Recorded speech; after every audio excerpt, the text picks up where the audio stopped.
We'll give the brother a sec.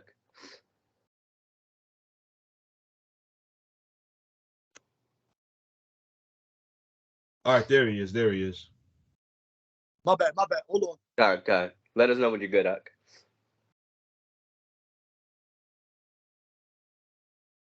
Is it recording? Yeah, but it's not showing your face. It's not showing you on the camera.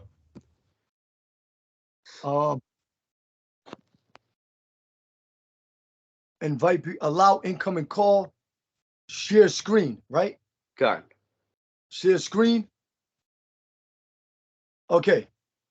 It should show me now. Oh, it shows us, Ak. No, I'm trying. No, we get it. No, you all good.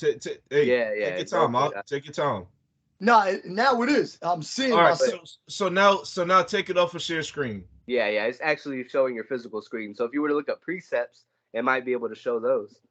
Okay. But yeah, there you are. All right, good. All right, go ahead, Ak Yeshaya. Go ahead. Shalom. I would like to start this camp out, or this video session going over Gad, Asher, and Naphtali, giving all honor, glory, and praise unto Yahweh, Bahashem, Yahweh Shai, Bahashem, Waha Rakak double honors unto the elders. Salakia. It's all good out.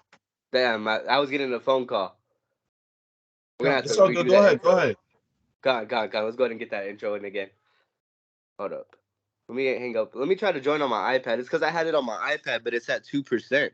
And they blocked me off earlier. Let's start it over. I know Kaya's already recording, so. God. Let me go ahead. Let's do it over. Don't worry about it. God. Shalom. These are the brothers Yeshaya, Rakamayam, and Chaya. And we would like to start this camp out by giving this video out by giving all honor, glory, and praise unto Yahweh. Bahashem. Yahweh Shai. Bahashem Waharakak. Double honors unto the elders and the apostles of Great Millstone, the men we learn this truth from. Now today's lesson is going to be going into Gad, Asher, and Naphtali. And we're going to begin by going into Genesis chapter 49, verses starting at the top, verse 1, if the brother Chaya would like to read. God, this is the book of Genesis chapter 49, verse 1. It says, "And Jacob called unto his sons and said, Gather yourselves together, that I may tell you that which shall befall you in the last days." And if I can make quick mention, all right, the sons of Jacob consist of you so-called Negroes, Latinos, and Native Americans, all right? We are the true chosen people according to the Holy Bible, all right? So this is talking about us, okay? Verse 2, Genesis 49 and 2, it says, "Gather yourselves together and hear, ye sons of Jacob, and hearken unto Israel your father." Go ahead, Ak.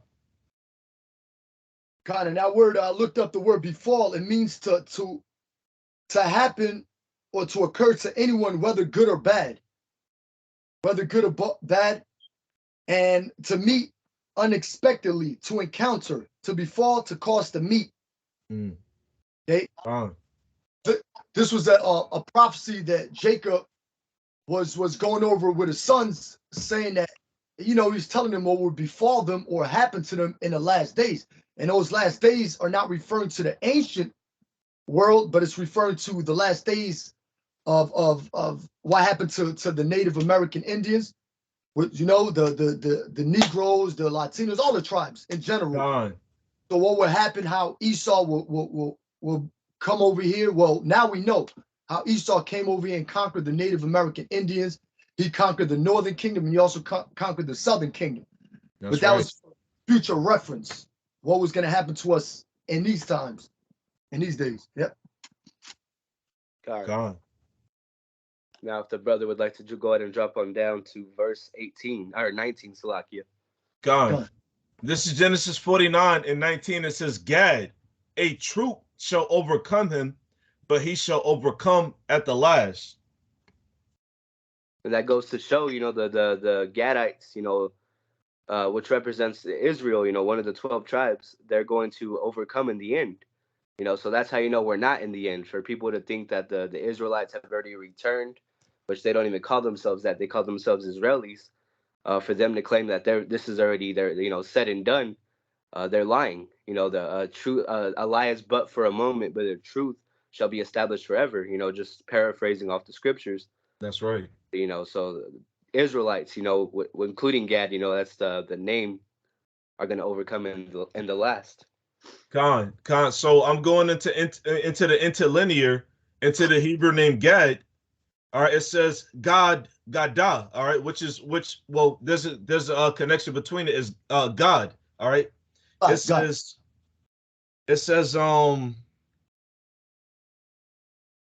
let me see. So it says Gad. It says troop. All right, it says seventh son of Jacob by Zilpah. We ain't got to get the scriptures. We're not trying to make this too long. We just getting to the point. But Gad is the seventh son of Jacob by Zilpah, Leah's handmaid. All right, which means what? Zilpah, she was a handmaid, which means slave. All right, she was a slave of Leah, which is one of Jacob's wives. It says in full brother of Asher. So Asher, who the brother mentioned, we're going to go into a little bit later on. They came from the same. They came from the same slave, the same handmaid. Okay. Right. Now the word Gad, you know what I'm saying? The word Gad means troop, which means a warrior. All right. Now, as the brother had me read, Gad, a troop, it says shall overcome him. All right. Now that troop, one of those troops is talking about Andrew Jackson, man. All right, President Andrew Jackson. All right, he had a hard hand, a strong hand in taking down you so-called Native American Indians, man. Okay. If a brother got a little bit of history on that, and there was another one. Hey, Rakamayan, what was the guy's name that you was talking about this past weekend? General Custer. General Custer. Yeah. He was actually killed by Gadites, but he tried to, he was, the Gadites didn't want to hear it. You know what I'm saying? The Gadites didn't want to hear it. They knew who the scriptures say, never trust your enemy. But I believe he took like a gunshot to the head and like 2 shots to the body. So the Gadites took him out with the guns that they provided the Gadites with. That's right. Brought those guns here. But it wasn't only General Custer. It was a lot of other Edomites. The history with Andrew Jackson, I believe Washington, James Monroe, or whatever president they were, they hated the Native Americans, of course, because Esau has that perpetual hatred towards Jake. Doesn't matter if you are blacks or natives, but they hate you Jakes. The scriptures say in Obadiah 1:10, we don't have to grab it, but it says the violence against thy brother Jacob, speaking about Esau, which is the so-called white man. That's right. So you could go into the history. Brothers could look this up for themselves. The Trail of Tears, which around like 1830 and until whatever time it was, they removed the Cherokees and like 4 other tribes from their territorial homeland and pushed them west of the Mississippi. And that was also, I believe it was a broken decree. Andrew Jackson broke a decree. And matter of fact, since we mentioned that, now we could grab this for a quick precept. Isaiah 55, I believe it's Isaiah 55 and like verse 20. Or is Isaiah 1? Okay, all right. Oh, it was 55.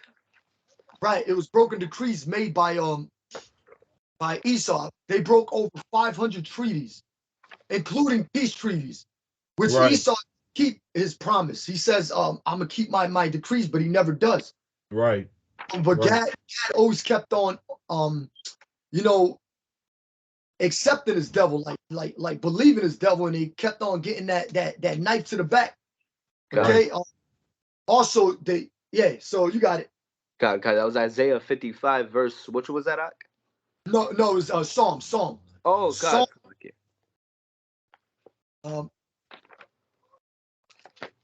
he hath put his hands with them that be at peace with him. God. Let me see. Isaiah 50. I mean Psalm. I said Isaiah Psalm. Salakia. Psalm 55, and you can start at verse 20 all the way down to verse 21. God. and that overcame, of course, God was the American cavalry or the United States government. Right. But the way Gad is overcoming now is by brothers that are Gadites, that are in this ministry, bringing out the dirt on these Edomites and cursing them the hell out, like saying, "Look, you're not saying, yeah, you're the devil, okay? You're going into slavery. You know, only brothers in this truth are doing that. Not no, you know. Well, you do have what's that female? I'm jumping all around now. But what's that female that GMS Watchman posted? The Gadite woman. I don't know her name, but I know what you talk about, because she was talking about how Yahweh Shai, which if you can receive it, right? Talking to the individuals watching, if you can receive it, how Yahweh Shai came like a savior, basically came to the northern tribe in the Americas. Yep, that's right. So that means what? Yahweh Shai, who the world calls Jesus Christ, he had another incarnation, which is not widely known except among us. He came to the northern tribe and he talked to them and he supped with them, you know? Right. But that was his testimony, and we believe it to be true. That's how we know that what you so-called Native Americans and Latins, all right, that was over here first, the 10 tribes. Okay, we know that you're Israelites as well, you know? She mentioned that. She said that my ancestors been here way long before these Edomites was, we know it's their Edomites, but way long before these fucking piece of shit came over here. Colonizers. Colonizers. I got this precept, Doc. You got it, Doc. This will back you brothers up real quick. This is a Sirach chapter 28, verse 17. And it reads, the stroke of the whip maketh marks in the flesh, but the stroke of the tongue breaketh the bones. So as you mentioned, they may have done what they did to Gad, you know, but now in these days we're breaking them with this word. You know, all through the spirit of Yahweh Bahashim, Yahweh Shai. Because in this world they teach, sticks and stones may break my bones, but words will never hurt me. That's a bunch of BS. Words hurt. That's that smooth tongue. Those are those smooth things that Esau tries to push to make his people feel okay. But that ain't gonna work. But I'm gonna go ahead and grab that one in Psalms. This is gonna be Psalms chapter 55 and verse 20. He hath put forth his hands against such as be at peace with him. He has broken his covenant. The words of his mouth were smoother than butter. That's right. But war was in his heart. His words were softer than oil, yet were they drawn swords. Yeah, that's the spirit, because Esau was given a blessing, yet were they drawn swords. So Esau had that sword ready to go. You know, ready to go. So, and war was in his heart. Okay, because Esau is all about war. And also mentioned how his words are smoother than butter. You can't trust this devil. Okay, you can't trust what the devil tells you. But war was in his heart, right? And there was another one here. He hath put forth his hands against such as be at peace with him. He hath broken his covenant, which covenant means agreement or promise. Now Esau, broke? Like I mentioned, he broke over 500 peace treaties, including all type of treaties. Hey, the Black Hills Treaty, I believe that was a treaty of Laramie, something like that. But he broke over 100 treaties. You got it. If I could bring this out real quick, Baba Kushal. So, just real quick, it was around Thanksgiving. I was watching this documentary, of course, you know, on Gad, the so-called Native Americans, right? So I looked up on Google Andrew Jackson, because I was looking for something else, but this came up through the spirit. So Andrew Jackson, as we know, you know what I'm saying, was a great slaughterer of the so-called Native Americans. You know, you tribe of Gad, Reuben, etc. Now it says the Indian Removal Act, which that was one of the things that came up in the documentary. And the brother also mentioned what the Trail of Tears, right? It says the Indian Removal Act was signed into law by President Andrew Jackson on May 28, 1830, authorizing the president to grant lands west of the Mississippi in exchange for Indian lands within existing state borders. Okay, so this was, somebody give me Isaiah the 10th chapter. It started at verse 1. Baba Kushal. All right. I got you up. Woe unto them that decree unrighteous decrees. That's right. And that's an unrighteous decree, man. Just real quick. That's an unrighteous decree, man. Okay. If anybody got a land, it's because Yahweh Shemashah gave it to them. These colonizers, they received the land by way of murder, by way of unrighteous decrees, man. Okay, go ahead, read on out. Con. And this is Isaiah 10:1. And woe unto them that decree unrighteous decrees and that write grievousness which they have prescribed. That's right. That's right. Woe to them who decree unrighteous decrees and the grievousness they have prescribed, man, because that is grievous, man. All right, here it is. You got the so-called Native Americans living over here in well, I can't even say peace because they was going up, but they was in their time, right? Yahweh Shem Shai, the Lord did let them dwell in peace because the Lord is merciful, right? But what? Andrew Jackson, all right, it was Christopher Columbus starting up with him, and Andrew Jackson and the rest of them, they came over here, and what? They forced them out of certain territories and pushed them into these reservations, man. That's wicked as hell. Okay? What the scriptures say, they oppress a man in his own heritage. That's the nature of Esau Edom. Con. I got this one for you right quick. Micah 2:2. I'm going to read the NOT. When you want a piece of land, you find a way to seize it. When you want someone's house, you take it by fraud and violence. That's right. You cheat a man of his property, stealing his family's inheritance. That's right. That's right. And that's a beautiful precept because what? That's exactly what Esau Edom did. That's what he's doing to this very day, man. You know, the brothers from the seers of Israel, they was talking about it earlier in the video that I was watching. Okay. Jake and his damn Stockholm syndrome. All right. Because when somebody assaults you, when somebody holds you captive, all right, at first it's uncomfortable. All right. It's not comfortable. You don't like it. But what? The longer they keep you, the more you get used to it. All right, the more you start to like it. You know, they condition you. Exactly. Conditioning. There's your conditioning. That's cursing. That's a curse. That classical conditioning. That's a curse for our people, man. Right. I got another one for you. Watch. Salaki. Got another. Proverbs 23, verse 10. I'll read the NOT version. Don't cheat your neighbor by moving the ancient boundary markers. There you go. Did not Esau do that? Salakia. Don't take the land of defenseless orphans. Are we not defense? Hey, in the time that what, you know, Gad was that Gad came over here, the so-called Native Americans and the Latinos came over here to the Americas. Yes, even so, we were orphans, man. Okay, yes, we were orphans. You know, Jake, in general, we were orphans, man, because what? We pursuing it. We don't got to get it, but Jeremiah 17:4, we was discontinued from our heritage, man. Okay, I forgot exactly what God was calling Yahweh and Yahweh Shah. And even sometimes in some of their chantings, they would say Yahweh, Yahweh, like they would do that. And then you had the Taino Indians, who goes back to the tribe of Ephraim, the so-called Puerto Ricans. They called them Yahya and Yahya El. You know. Yeah, I got another one. I got another. As soon as the brother gets that, I got this one. Verse 6 and 7. Psalm 94, verse 6 and 7. They slay the widow and the stranger. They murder the fatherless. Yet they say, the Lord Yahweh Yahweh Shai shall not see, neither shall the power of Jacob regard it. Right, because that's the nature of Esau. Their whole act is, who seeth us, as the scriptures say. They don't think that Yahweh Shem Shah is observing by way of the angels all of these things, man.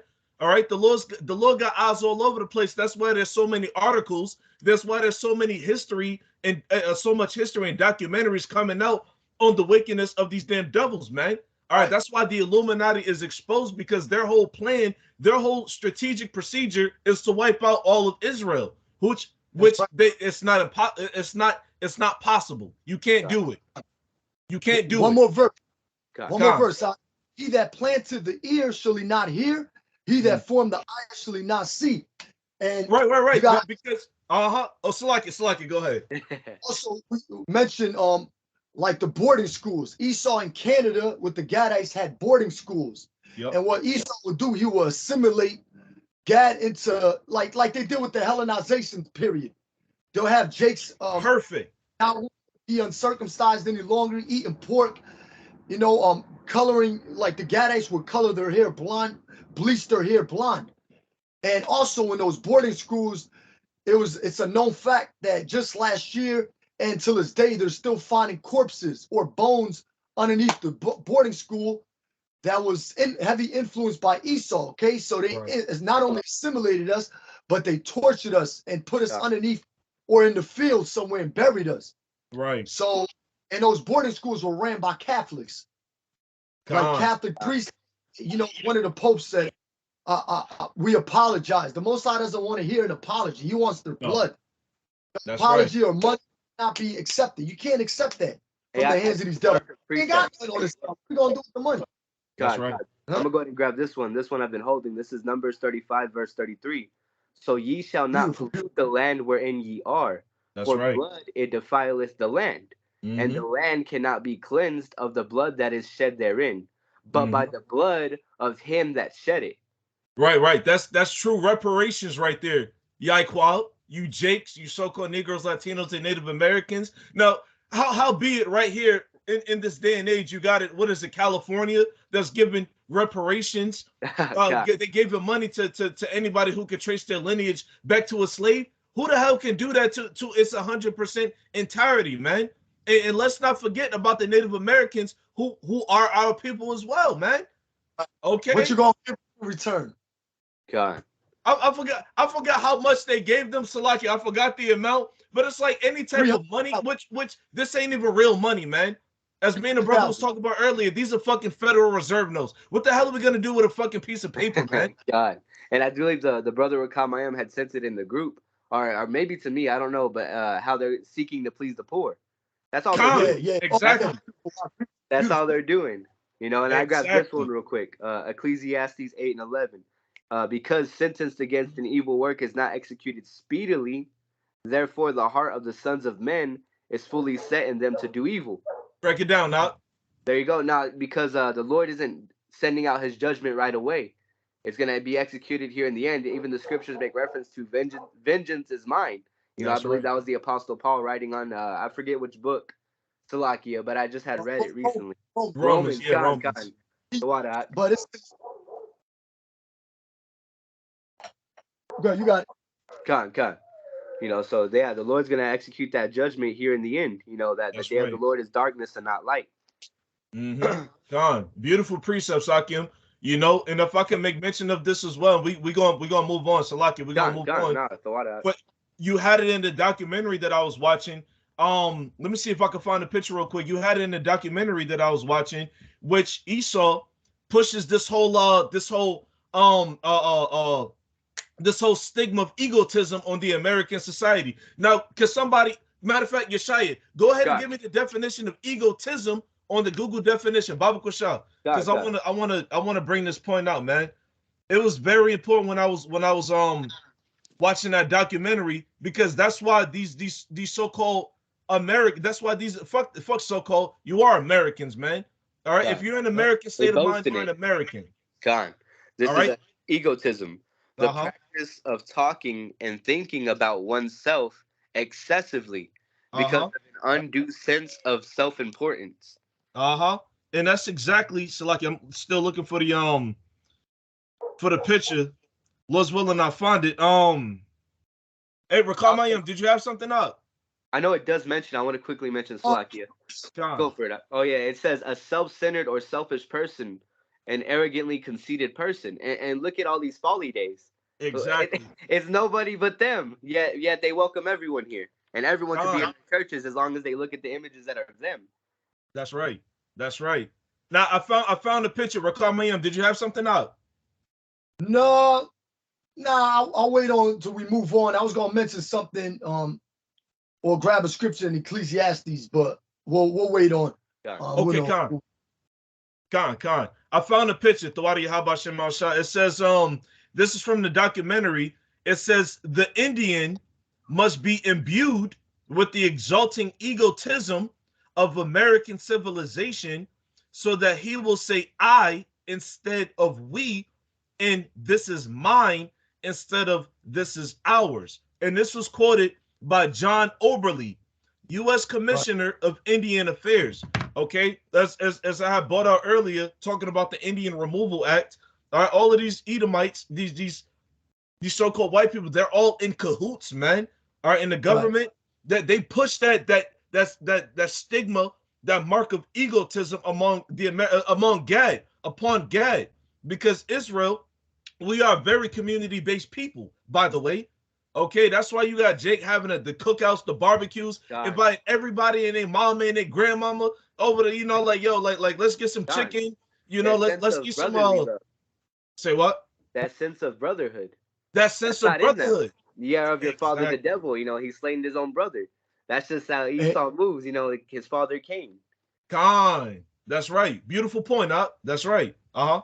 I'll mention something too. You got a lot of gang activity in those reservations, which it's a native Gad on Gad crime. Lakota Sioux Indians. Lakota Sioux. Right, yep.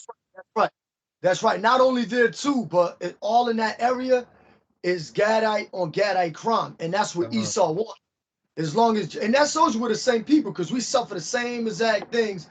You Hispanics, you so-called blacks, you so-called Native Americans suffer the same thing. That's right. You know what I mean?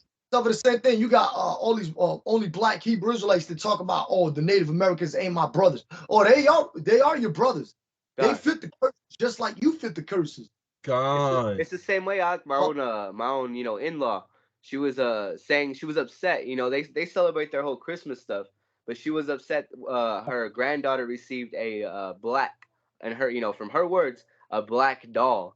So I just kind of I toy with these people. I don't get into details, but I'm like, what's the problem with it? I was like, why would you want something that that I just even slipped in. I was like, why would you want having that white skin is being allergic to the sun? That's sad. I was like, exactly. I was kind of just poking at that idea of like white is right type shit, but right. That's that egotism. They look at they put themselves on a pedestal.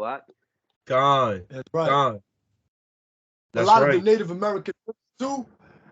They wear the blonde hair because they want to conform or try to be exactly like these Edomite women. So they're trying to be like these Edomite women. Yep. Okay. Jake with his dreadlocks. God. Yep. Right. I wanted to bring something out real quick. Dealing with the whole nation of Israel. But remember the equestrian statue? I believe that's what they called it. It was over there on the west side of Central Park. They took it down Theodore Roosevelt. Oh yeah, Roosevelt. Yep, Yep. Right. I remember that. Yep. But it shows the Jake on one side, and it shows the Native American Gadite on the other side. It says this Ecclesiastes 10:7. I have seen servants upon horses and princes walking as servants upon the earth. Right. And those servants are really Esau, which now we're serving him. That's right. And princes walking as servants upon horses. Now we're the servants.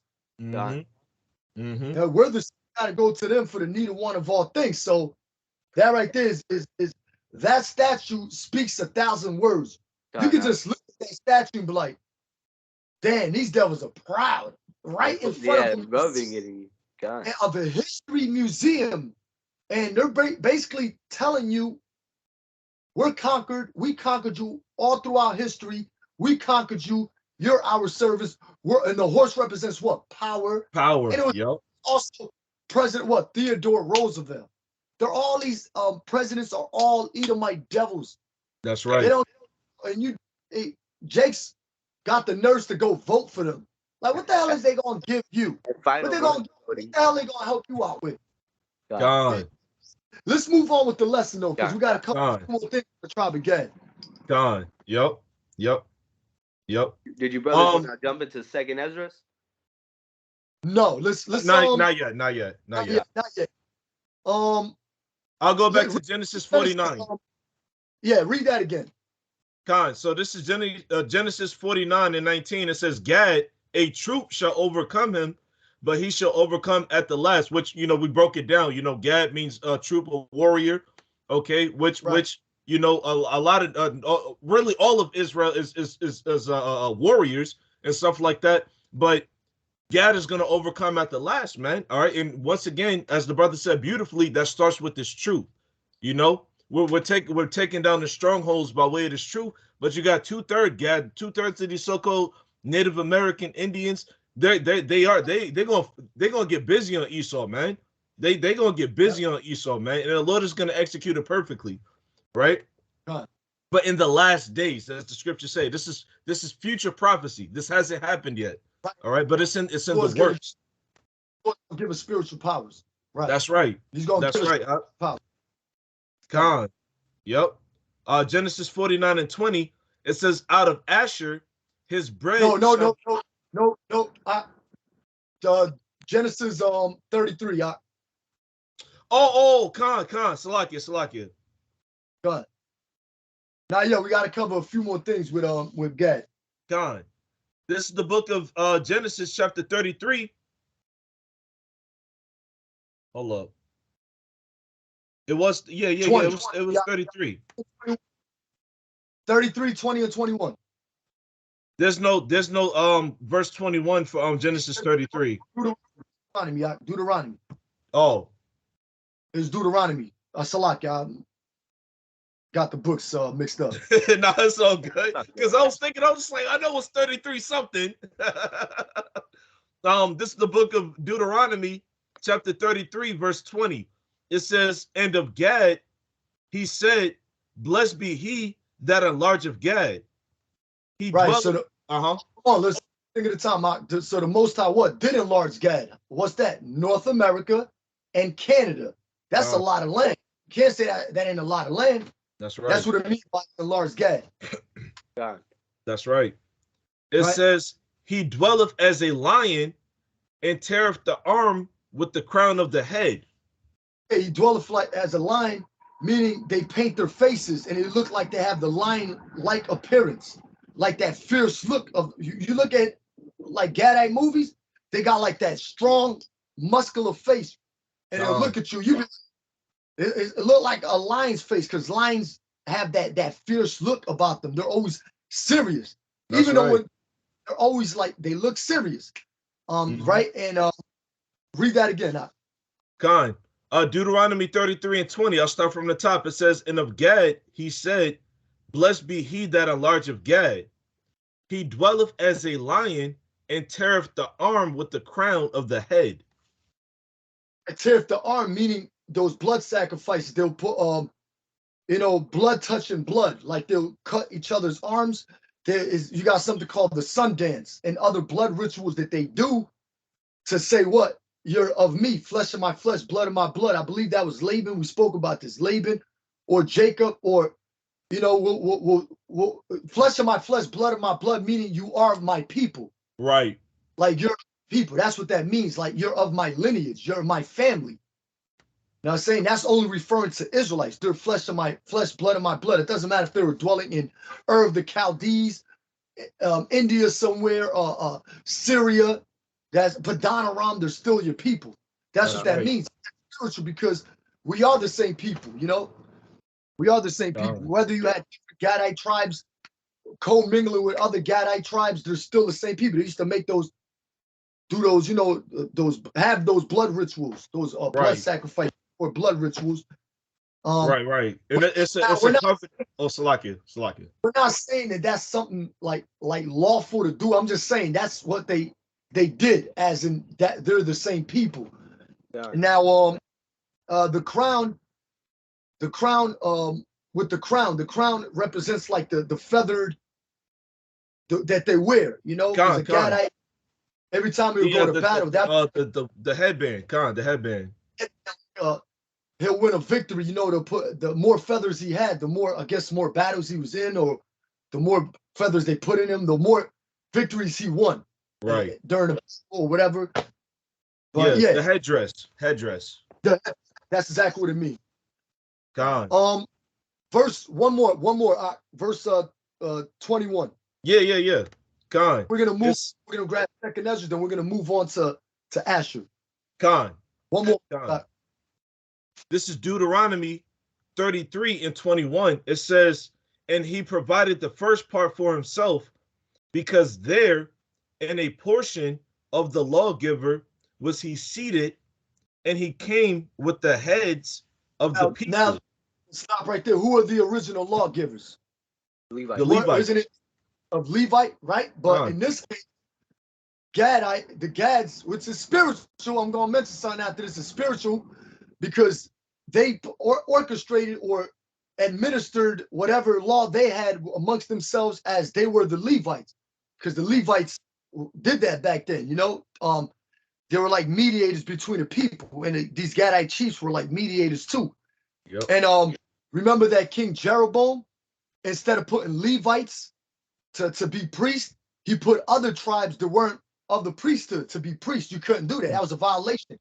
Right. Jeroboam was off when he did that. So that's spiritual. But you see how Gad was doing that here in America?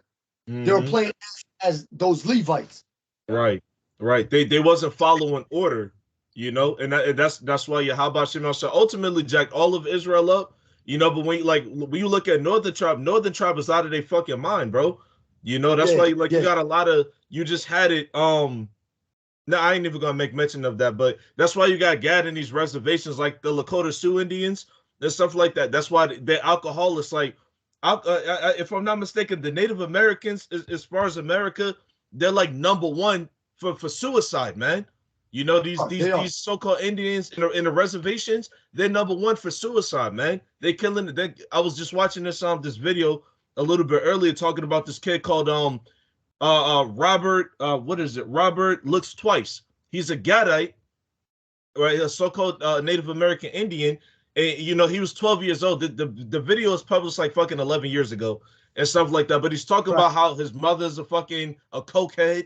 You know what I'm saying? I forgot what happened to his father, but he's basically he's been orphanaged, man. He's basically an orphan. But he got so many like brothers and sisters and other I think it was his grandmother who basically takes in everybody. She takes in everybody and let them dwell there until they grow up. So Gad is Northern Tribe is in a very, Jake is in a very fucking pitiful case, man. Well, the scripture should be continually oppressed. We're gonna be continually oppressed. There's a little more than that. Yeah. So jumping back to Deuteronomy chapter 33, this is the latter half of verse 21. It says, he executed the justice of the Lord Yahweh and his judgments with Israel. Now, Baba Kushah, let Yeshaya grab 2nd Ezra, the 13th chapter. You can start at verse 40, but I believe the point is in like 42, 43. Because God, at one time when they first came here, they were actually more obedient to the Most High. Then they started going left with it, like having like serving the false gods, serving like birds and stuff like that, because one of their symbols is the bird. They worship the bird.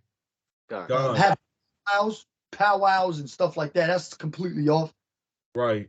God, and those dream catchers too, I believe, right? Shit like that. Did I say that? The dream catchers. That's on the left-hand side. God, that's what it. Yeah. I gotta look that up. God. This is 2nd Ezra chapter 13 and verse 40. Those are the 10 tribes which were carried away prisoners out of their own land in the time of Hosea the king, whom Salamander, the king, actually finish reading that up. God, the king of Assyria led away captive, and he carried them over the waters, and so came they into another land. Right. But this is going to 722 BC, with Salmanassar V had carried the 10 tribes into Assyria, or around Babylon, Assyria, around that area. And so Salmanassar, or the Assyrians, carried us away. And one of the tribes that were carried away was Gad. God. But they took this counsel among themselves, that they would leave the multitude of the heathen, and go forth into a further country, where never mankind dwelt. Right, we can look up like the Arsareth encyclopedia on Arsareth. Christopher Columbus identified America as that land, Arsareth, meaning another land. God. Another land. And also it ties in with Genesis chapter 29 and 28. If somebody wants to grab that right quick. These are actually one of You said Genesis. Hey, Yeshaya, I'll grab it. I'll grab it. God, I'm just gonna pull it up to read along. Y'all grab it. You said Genesis 21 and 28? 29 and 28. 29 and 28. or 29 and 28, one of those, or 28 and 29, either or. It's probably 28 and 29. Well, there's no 29. Hold up.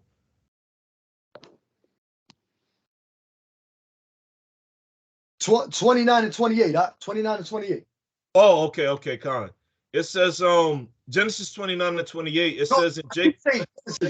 Deuteronomy. Shit. I keep saying Genesis. It's all good. 29 and 28. Maybe I did say Deuteronomy, but Deuteronomy 29 and 28. It's all good, huh? It's all good. It's stressed the hell out in this damn captivity, but you got it. Con, this is the book of Deuteronomy, chapter 29, verse 28. It says, and the Lord Yahweh rooted them out of their land in anger and in wrath and in great indignation and cast them into another land as it is this day. Right. And that another land is talking about America. Mm-hmm. All right. Land or theta arataza, which is land, or theta, right? District, region, tribal territory. Mm-hmm. Okay, but it's talking about here in America, and also, right, and that was the point. That's right. Con, that next verse, verse 29, is very heavy.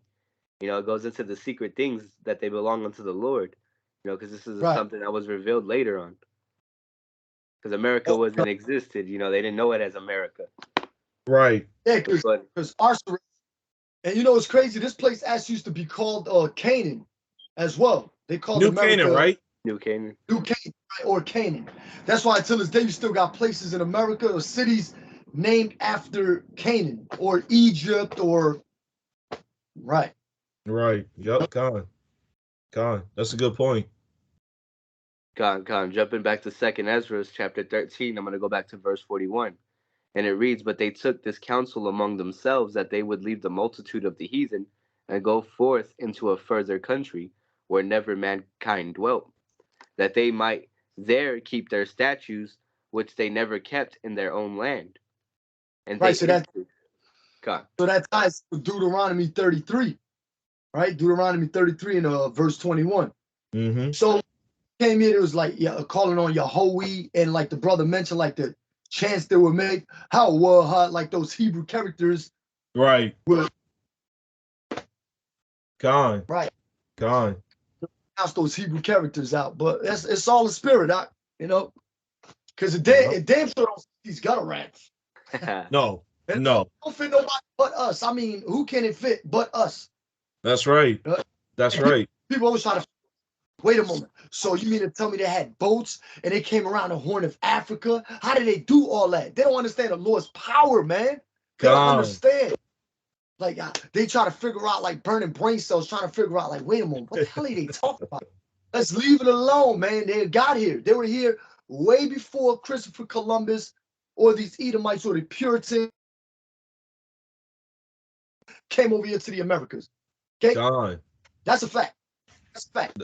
That's right. That's right. And that's why even now, like even so, you got Jake in the world that's saying Christopher Columbus didn't discover America, because when you discover something, that means you uncover it. That means right. What? You found it and stuff like that. But Gad was already over here. So how can somebody discover something that's already been uncovered? You know, it's already been it was already in a full effect, you know? And Gad was of the judges thereof. Huh? He covered the faces of the judges thereof. Exactly. Now, even though there was judges and wickedness, there was orchestrated wickedness, there's still judges. You know, all of Israel is a judge. You know? God. Y'all got anything else to add before I jump to verse 43? The brother's right though. I just thought about that too. They cover the faces. Like a lot of these Edomites actually try to be like the tribe of Gad. They say, you know, sometimes they'll come up to us at camp, like, I'm a Native American. Like, no, you ain't, motherfucker. Like, no, that's a form of covering. They cover the faces of the judges because, you know, they want to be everybody. God, the Egyptian films. Exactly. They be dressed everywhere and all this shit. And just to land back off of Rakaz's point, right? And that's also how you know that Esau he knows his history. These Edomites who try to play innocent and so on and so forth. Yeah, my grandmother's Cherokee, yada yada, which we know the sea line goes back to the father, but they try to come up with Esau can supplant too. Esau can supplant too. They come just crowding. Because we was given the name Jacob or Yaquab, all right, doesn't mean the other nations they can't do it too. Esau's one of the greatest supplanters in wickedness, though. You know, they're still wise serpents. Exactly, they're wise serpents. They're very surreptitious. God. So jumping back into second. Oh, go for it. Equab. Equab. God. So jumping back into 2 Ezra 13 and verse 43, it reads, "And they entered into Euphrates by the narrow passages of the river. For the Most High then showed signs for them, and held still the flood till they were passed over. For through that country there was a great way to go, namely of a year and a half, and the same region is called Arzareth. Then dwelt they there until the latter time, and now when they shall begin to come." See that? Yahweh's other sheep he has that are not of this fold. That's talking about the Native Americans. So, right. So, Arzareth, we already identified Arzareth as being America, another land.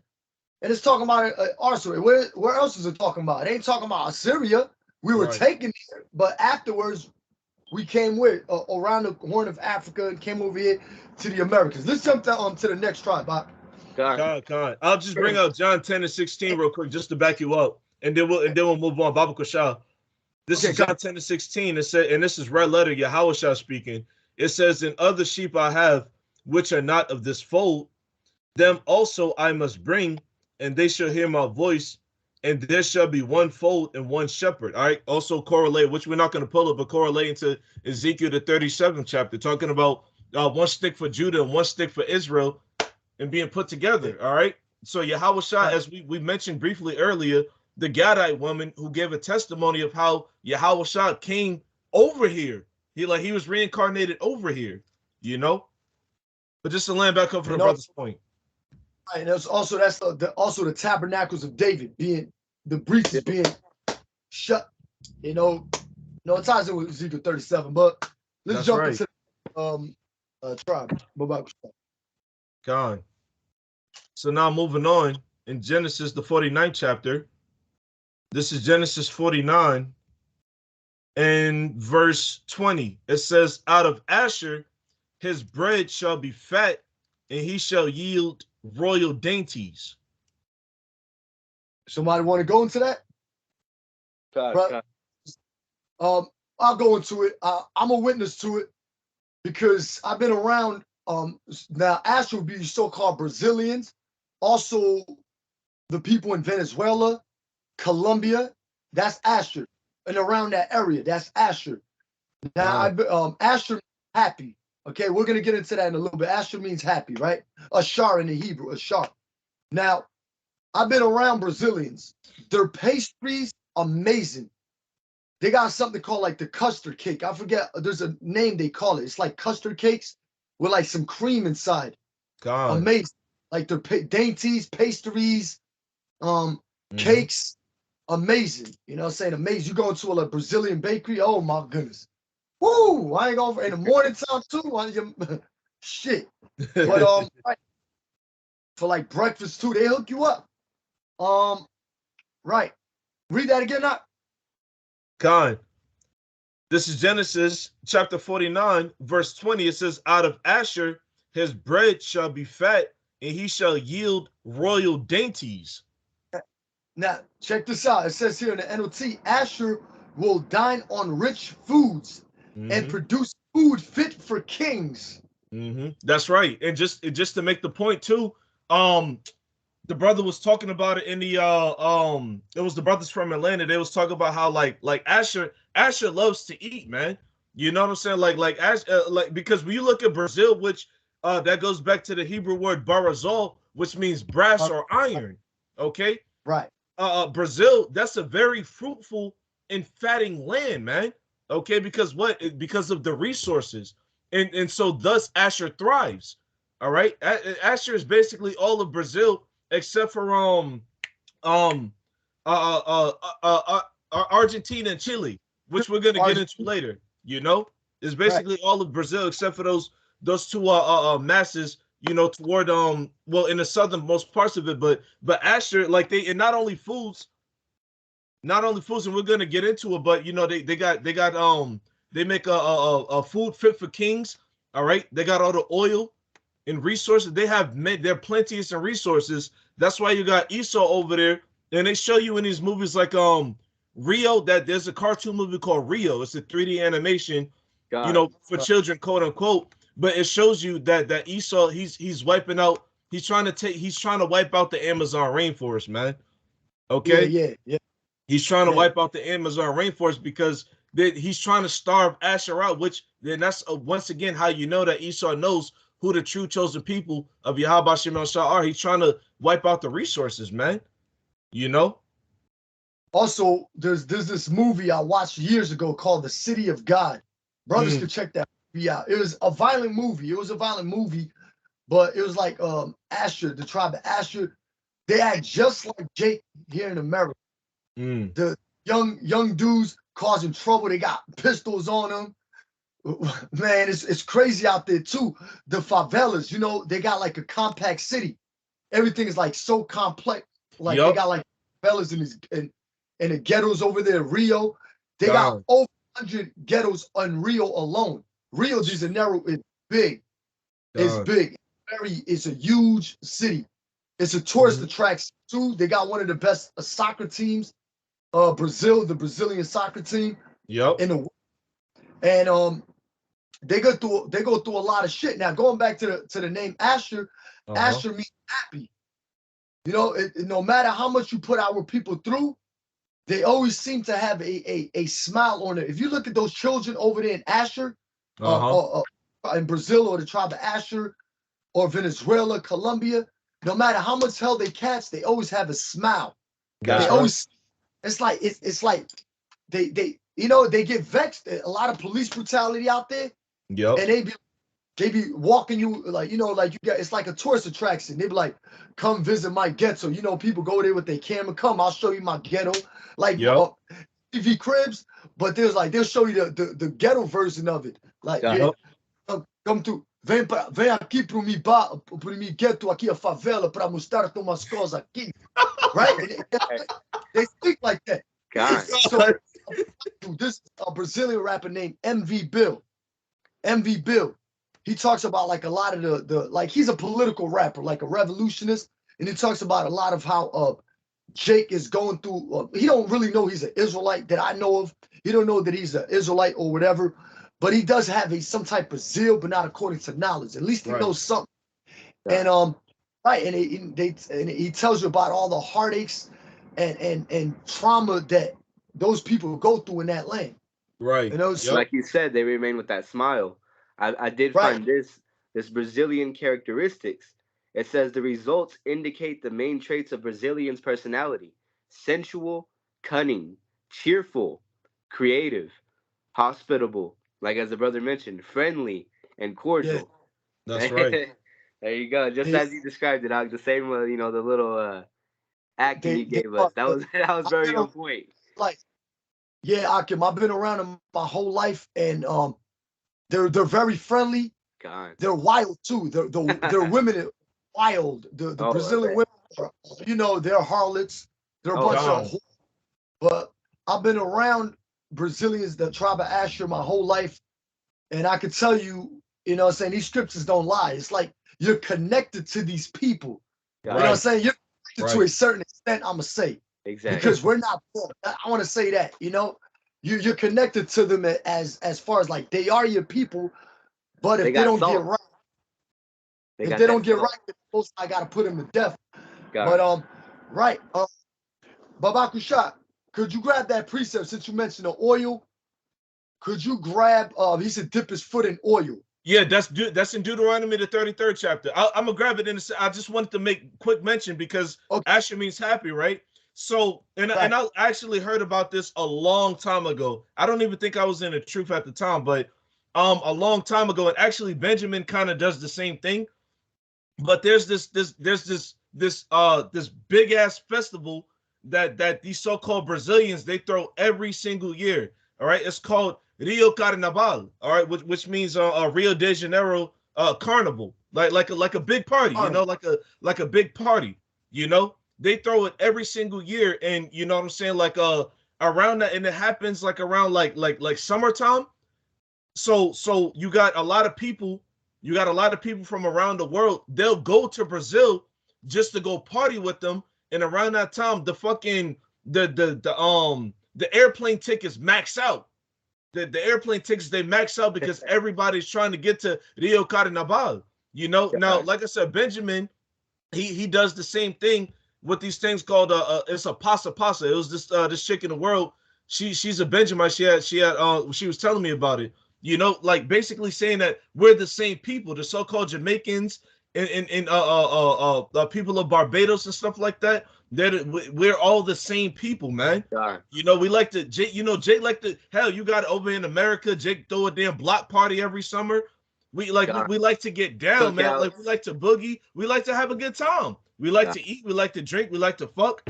You know what I'm saying? It's, you know, I mean, much more things beyond those. But you know, Jake, when we celebrate, man. Okay, and that's exactly how it's gonna be in the kingdom. I'm talking about each and every single tribe is gonna have a great time, man. God, rejoice. You know. Now, yeah. So the same characteristics you find in Asher, you can also find in Colombia and in Venezuela. God, you know, because they are like really like they always smile. You're like, what the hell? It could be a shootout in front of you. What the fuck wrong with you? It'd be a shootout. They still smiling. You see this in our people. Like the Lord calls them what, a peculiar, or like there's a what's that precept? He calls them like a strange people. Like we're strange people. Yeah, like we could be going. Hell, damn you. It's like who the hell wants to be in captivity? They still smiling. They go to prison. God, that positive mindset they be blessed with. Yeah. Like crazy, man. This is hell, man. The scriptures say the captive exile hasteneth to be loose. Nobody wants to be in this damn body, man, forever, man. I'm tired of this shit, man. That's right. Especially with age, you see it time and time. It's just gravity constantly pulling down on you and shit. Baba Kushak, could you grab Deuteronomy 33? If nobody got a precept? God, I'm right here in Deuteronomy 33. Okay. God, let your yep. Con, which verse would you like to begin with? He said dip his oil, his foot in oil. Con, let me see if I can find it.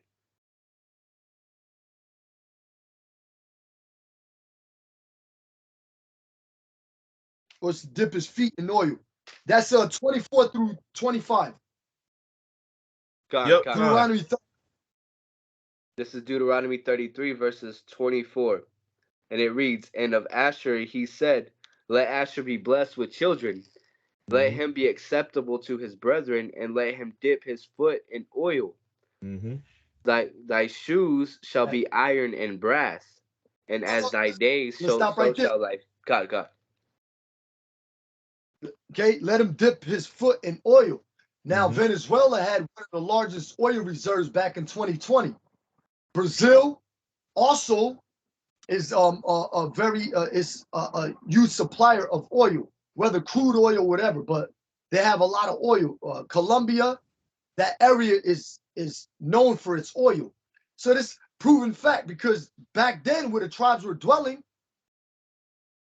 what oil? It ain't talking about olive oil. You know what I'm saying? It ain't talking about olive oil. Right. So it's right here in South America. That's how you know this is our people.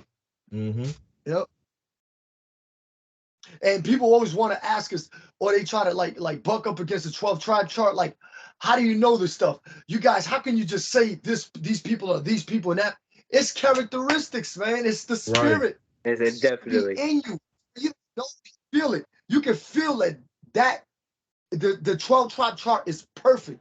You can feel, oh, well, High Priest Ariak put it together back in such and such. It's the spirit. He was right. He was right. And the Lord gave him that dream or that vision for him to what? To put the 12 tribe chart together. And that's why we got to go out there. And it's crazy. If he's wrong, I want you Christians to break down Ezekiel chapter 37 and tell us what that stick means. Right.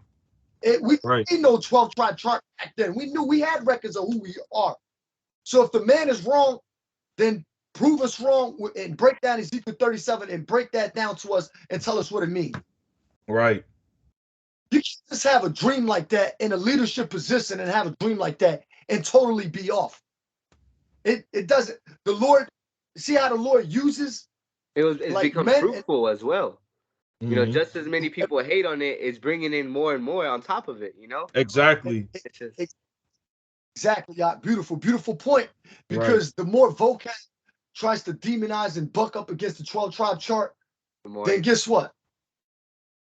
The more they prove it. Now, but they will say this, but you'll have certain Israelites also, they'll say, well, the tribe of Gad is in Africa.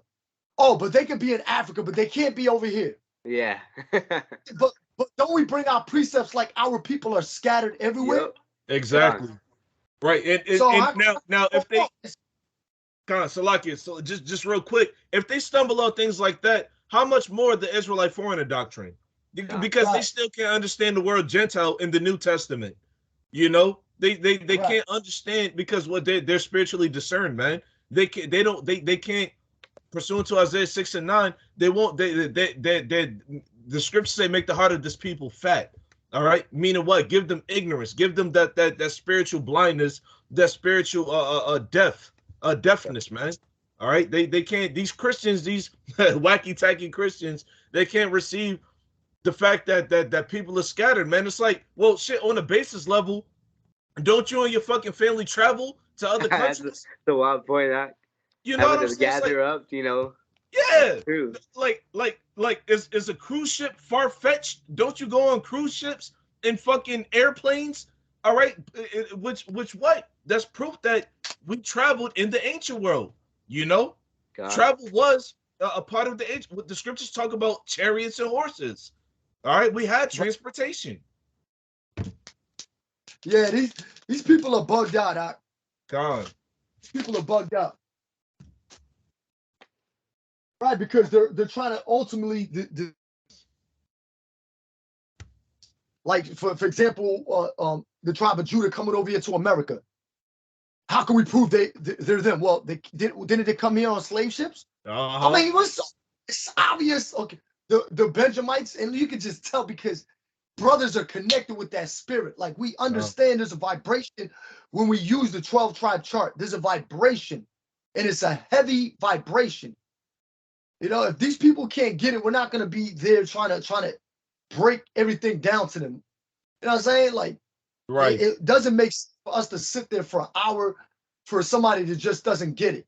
We're not gonna do that. Yeah, people, they don't want to get it at the end of the day. Right. That's why the scriptures say, Salakia.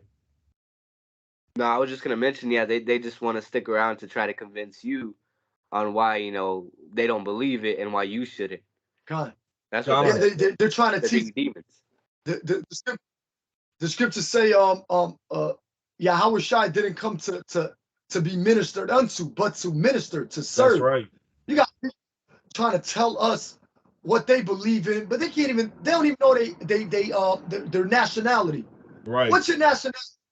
Oh, what does that got to do? What does that got to do? even Barack, the HODC, I remember him saying this. Barack from the HODC, right? He's not really teaching the correct doctrine, but I will give him this. He said that he asked the Edomite, "What's your nationality?" Or he's like, "Oh, I don't know." He says, "He's like, even a dog knows its nationality." Even a dog knows its owner. That's what he said. Even a dog knows its owner. Right. You know what I'm saying? Our people don't even consider. We don't know. The ox know his owner. The ass is master's credit. He's like, even a dog knows its owner. And the way he said it was hilarious. I'm like, oh, he got that. He got that. You know, the man, right? You got it. Go ahead, Yeshaya. Con. So jump in now. Are we going back to Genesis 49? No, 33. Do we have any more on that Asher? No, he's got to finish it. Oh, Yeah, God. Yeah, Deuteronomy 33. Yeah. God. Deuteronomy 33, verse 25. Thy shoes shall be iron and brass, and as thy days, so shall thy strength be. Mm-hmm. Right. And over there too, they produce a lot of like all like elements. They got a lot of elements and stuff like that. It's So resourceful. Rich in resources. You know, the Most High is not going like fully just let us be oppressed. Like as far as like at least I have nothing. Like brothers in His truth, you can't be over righteous. If a brother drinks yayan, you be like, man, the brother is stressed out. Let him drink yayan, but don't overdo it. Of course, we tell brothers don't overdo it. Or a brother wants to go to the movies. Okay, watch the movie. I don't even like going to movies. I'm like, I thought it was a good idea. I'm like, yeah, maybe I should. You know what I'm saying? But you can't be over rights. Brothers listen to instrumentals. Oh, he's going off because he listens to an instrumental. Like, come on, no, man, no. Because I listen to instrumentals, but you know what I do when I do listen to those? I meditate on scriptures, not meditate like niggas just put the headphones on. Yeah. You know what I'm saying? Bopping your head in the world. We ain't like that, man. We meditate on the scriptures. Exactly. If I can say this real, Yeshaya probably know what I'm talking about. There's this expression of, there's this meme actually, or whatever, because Rakam had mentioned instrumentals. We don't wake up and choose violence, man. We don't wake up and choose violence. Like, we don't wake up and listen to all of that rah-rah nigga shit, man. You know, I know, like, this is just a detail of the point, but you cannot be over righteous in this truth, man. All right, you like, there's no brother in this truth, no sincere brother in this truth that's gonna sit in front of the fucking computer screen and look at videos all the time, 24/7. Like, it's not going to. You're not supposed to do that. That's why the scriptures say what? There's a righteous man that perished in his righteousness, man. All right, you're gonna die being over righteous, man. And the Most High hates that too, because the scriptures say what? Being over righteous can actually, you can destroy yourself because you're not sowing a balance. Quoted it. Con. Yep. Balance. Now, here's one to prove that. This is Sirach or Ecclesiastes 14:14. Defraud not thyself of a good day. And let not the part of a good desire overpass thee. That's right. That's right. Brother can't drink no yayan. Like, damn. So that's the fuck out. You know what I'm saying? But we don't overdo it. We don't overdo it. You know? But like, listen to instrumentals. Oh, why are you listening to that instrumental? Is it off? Is it off according to the scripture? Show me a precept to back. Where there's no law is, there's no sin. Exactly. Hey, didn't King David play the harp? Didn't he play the harp? Is that going on? You got a whole book in the Bible called Psalms, you know? Which means songs. All right, there we go. I think we touched the point on gave a very, we broke down Gad. I mean, we could go on and on for days, but we broke down Gad, the tribe of Gad. Broke down Asher. Now Naphtali. And next is Naphtali. That's right. Yeah. So this is the book of Genesis, chapter 49, verse 21. It says, Naphtali is a hind let loose. He giveth goodly words.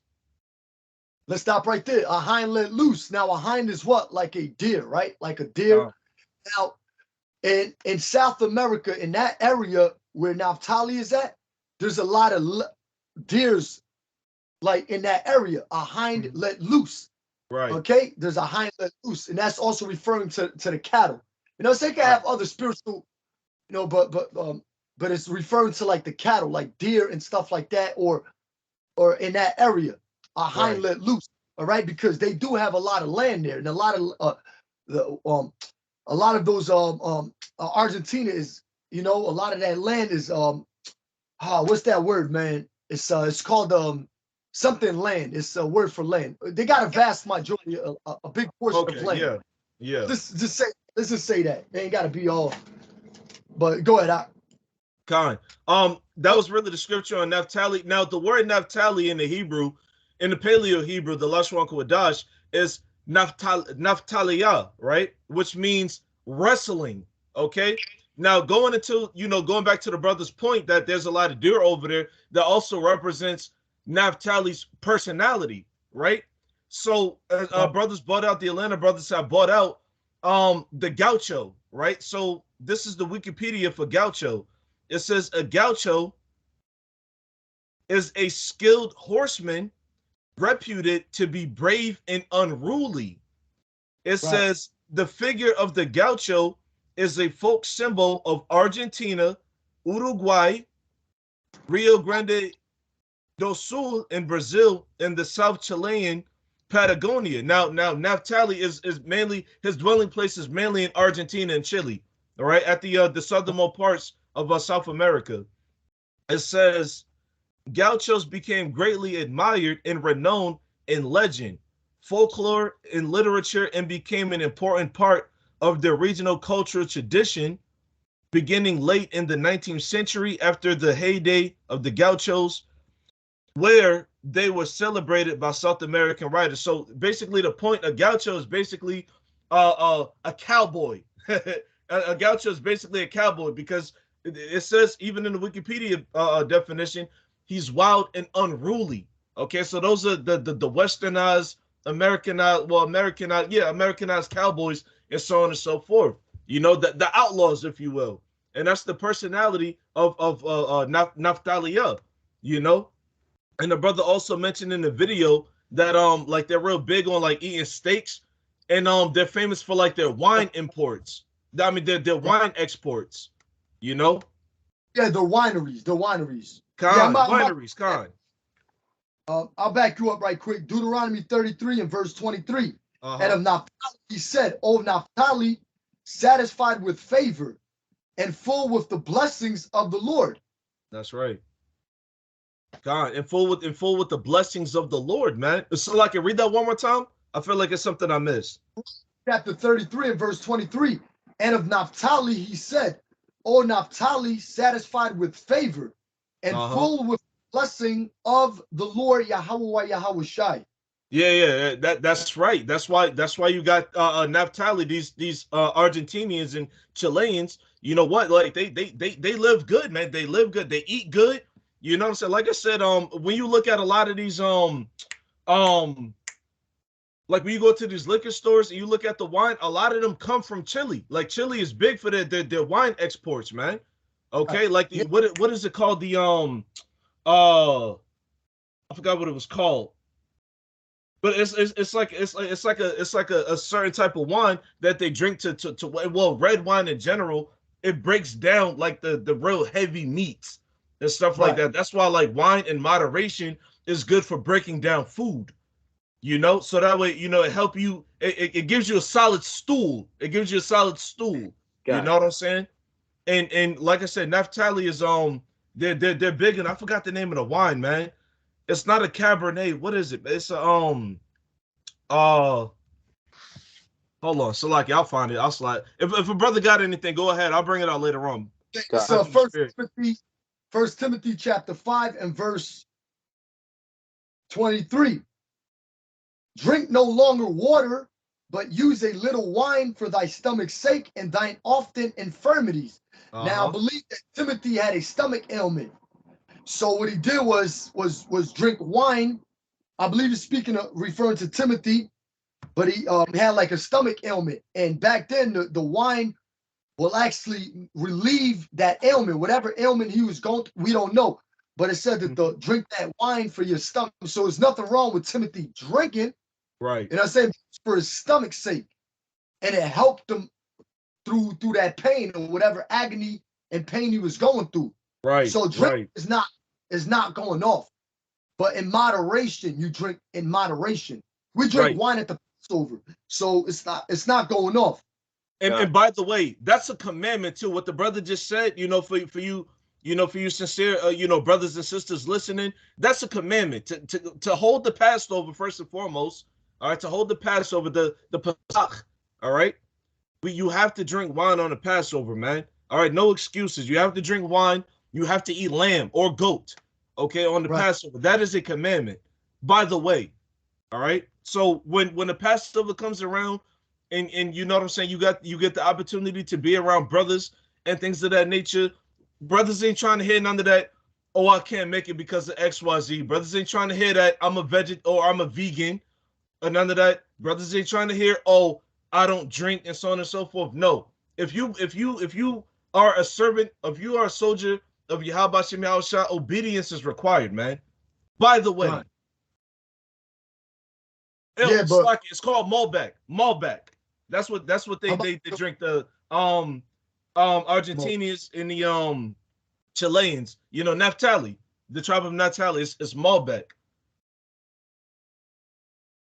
Con, also let me just grab this because I'm here already. Deuteronomy 33 and verse 23. The latter of it says, "Possess thou the west and the south." Now, if you look at your map of Naphtali, it wasn't possessing the west and the south. Of course, you could go south, east, west, north. No, it's saying where they were going to dwell at in the latter times, meaning now, because they're what? They're the South America, and That's also right. on the west of that continent. That's what that means, possessing the west and south. So that's what it's talking about. It's a lot of land. The Chileans, the Argentinians, and those countries in that area. That's right. Those area. All right. Con. Something else I had. Go back to Genesis 49 and 21. Con. This is the book of Deuteronomy, chapter 49. It's like it's loading. Genesis 49 and 21. It says, Naphtali is a hind let loose. He giveth goodly words. He giveth goodly words. Now there's the Incas. The Incas dwelt in South America, in that area. And the Incas, there's something called the Inca Proverbs.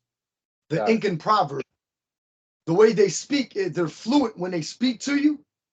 Like they know exactly what they want to bring out. They're very smooth with their delivery and speech. So, yeah, the Incan Proverbs. And you brothers can type that in. We ain't got to go into, of course, you know what I'm saying, get all the details of it. Like they give it goodly words. Right. No, we are, yeah. Yep. Con. Hey Yeshaya, could you go into like a characteristics of Argentinians or Chileans? Either one. They're the same people, either one. Because when you went into the characteristics of a Brazilian, I think it was earlier, that was very important because once again, this is how you specify, this is how you identify the tribes of Israel, the so-called Negroes, Barakatah. This is how you identify the so-called Negroes, Latinos, and Native Americans, because what you can consider our personalities, man, which not all brothers know exactly what tribe we come from. Like for example, I claim Benjamin, but I might be a Gadite or a Reubenite. I don't know. You know what I'm saying? But going into the personalities and the characteristics of these different people, you could be like, oh man, because I was looking at an article, Argentinians and Chileans, they're also known for for festivals and parties and things of that nature. Once again, Jake in general, we're very celebratory people. We love celebrations, man. We love partying. We love festivals. God. Oh man, this you got it on Yeshaya? It's giving me trouble. Go ahead, if you got it out. I got something here. Let's see if I can find Argentina it says here Argentina is a big place and its culture. Look what it's showing here. It's showing them on horses. Cultural imprint is even bigger. Of course, the tantalizing tango may be the country's most famous cultural export, but the full range of Argentina's culture encompasses so much more.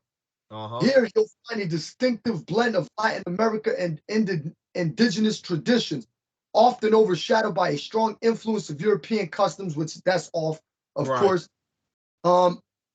It says here some of. It says I'll make mention of this. They was taken over, just like Brazil. They was taken over by the Spanish and the Portuguese. You know, the Spanish. God. Right. They had what you call it was the Portuguese, but it was mainly the Spanish, which are all Edomites. Right. Something called the Spanish Inquisition.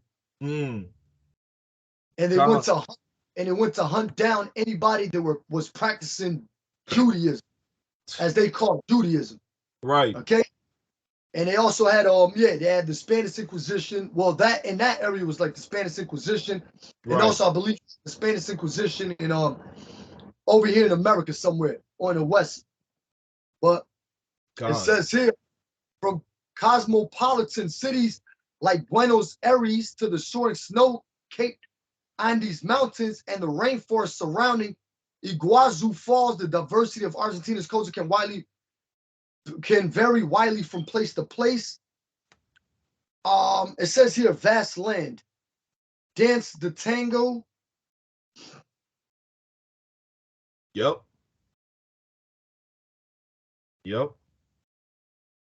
Hold on, it's a lot here. Let me Con. It's all right. We could go ahead, drop it there. I want to bring this out real quick. Because the brother has showed the picture of the Chileans on the horses, and we got that in the article talking about the gaucho, man. They tended to horses, you know. They did tend to horses, man. Okay. This is the book, and just to prove that, you know, Jake in general, you know what I'm saying? Like once again, that celebratory nature. This is the book of 2 Samuel chapter 6, and I'm gonna just let me see. I'm gonna just get to the point. This is the book of 2 Samuel chapter 6, verse 14. It says, "And David danced before the Lord Yahweh with all his might, and David was girded with the linen ephod." Now King David and his army just conquered who the hell was it? I think it was a Hamitic tribe, but they just conquered the Philistines. The Philistines. Yeah, they just conquered the Philistines. You know, and the scriptures say David danced before the Lord with all his might. Meaning what? He was boogieing down. He was getting down, bro. You know, because what? How about Shem Shah has delivered the enemy into our hands? Okay, with the mighty hand.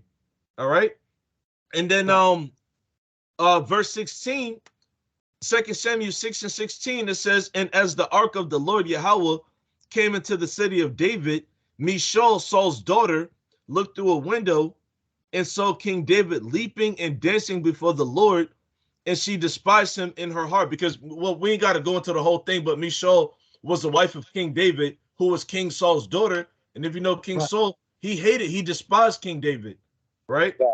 And then it says, verse 17, "And they brought in the ark of the Lord Yahweh and set it in his place in the midst of the tabernacle that David had pitched for it. And David offered burnt offerings and peace offerings before the Lord." So what? He was cooking up goats and lambs, bullocks. The king, it was like, don't it sound like a barbecue today? It sounds like a barbecue, but what? Jake's sacrifices on the side don't mean shit. The scriptures tell you in the book of Hebrews that what? Thou delightest not in burnt offerings. If so, then I would give it. All right. And that's going into Yahweh Shah being the ultimate and perfect sacrifice. But once again, it just sound like Jake having a barbecue, having a block party or festival or whatever the case. Then what? He's giving thanks to the Lord, man. All right. So what? All of our people, all of the tribes do the same exact thing, bro. They do the same exact thing. That's why one name in Israel, because you got Judah, Yahweh. Okay, you got Benjamin, son of the right, Bunyam Yun. All right, you got Naphtali, wrestling. You got Gad, troop, a warrior. Okay, one name in Israel represents really all of the tribes, if I could say it like that. One name represents all of the tribes, but they are each respective tribe, man.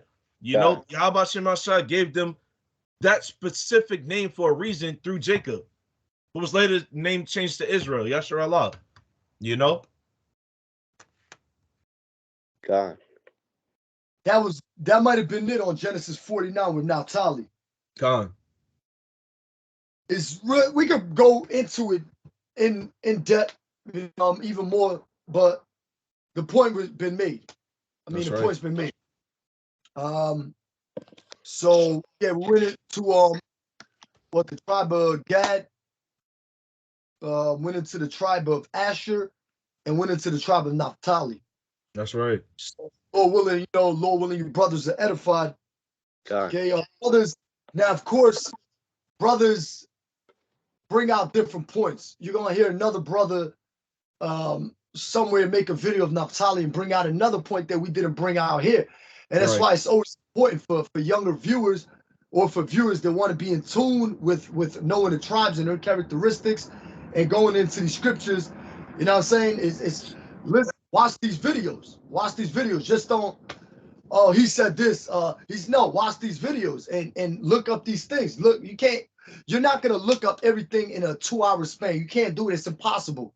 Right. Sometimes you feel, oh, why didn't I bring this out? I could have brought this out. I could have brought that out. But everything's been brought out the way the Most High wanted us to bring it out. That's right. That's right. Yep. Anybody want to close out, and they can. Yeah, I'll go ahead and close out. Lord's willing, this was edifying to the hopeful elect. We're going to go ahead and give all honor, glory, and praises to the Heavenly Father and His only begotten Son, Yahweh, Bahashem, Yahweh Shai, Bahashem, Waha, Racha, Wadash. All right. Shalom to the hopeful elect. Shalom. Shalom to the hopeful elect.